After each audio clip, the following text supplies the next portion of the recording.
नमस्कार मित्रांनो, तुम्ही मागच्या ब्लॉगमध्ये पाहिलं असेल की खाटू श्यामचं मंदिर तुम्ही पाहिलं. तर आम्ही तिथून असं मंदिराचं दर्शन वगैरे घेतलं आणि हे पोरांचं आणि मेनचे का मजाक मस्ती चालूच होते. नंतर मला जिल्हा कर्मचारी बँक यांच्या संत तुकाराम महाराजांचं त्यांनी उभारलं डेकोरेशन केलेलं होतं. आणि नंतरून आम्ही गेलो जनता सहकारी बँक यांच्या गणपती बाप्पांकडे. तिथं पण मस्त असं नाटकाचा प्रयोग चालू होता. तिथं पण आम्ही दर्शन वगैरे घेतलं आणि नंतरून आम्हाला MG रोड लागला. म्हटलं MG रोड पुण्यामध्ये जळगावमध्ये कसं काय आला, पुण्याचा होता.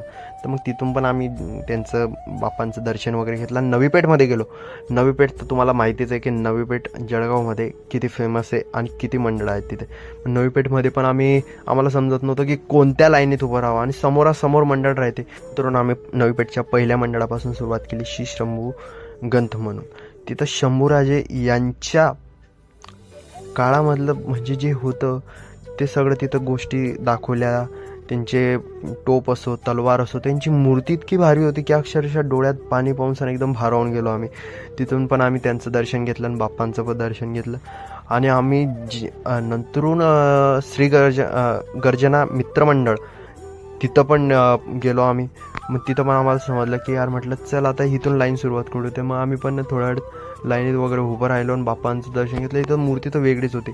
आणि नंतर आहे त्रेतायुग, कलियुग, हे सगळे 4 पिंड होतं. मग शेवटचं एक पिलर असतो तसं ते उभारलं गेलं होतं ओरिजिनलमध्ये. तर एकदम भारी वाटलं. आणि तिथून आम्ही एक मंडळ अजून पाहिलं, ते पण एक भारी वाटलं.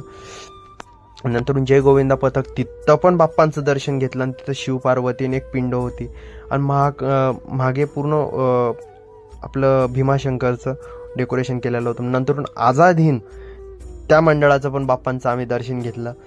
आणि आजचा ब्लॉग मी इथंच संपवतो. तुम्हाला कसं वाटलं सगळ्या बाप्पांचं दर्शन घेऊन मला नक्की सांगा कमेंटमध्ये. आणि लाईक, शेअर, सबस्क्राईब आणि कमेंट करा मित्रांनो. Bye guys.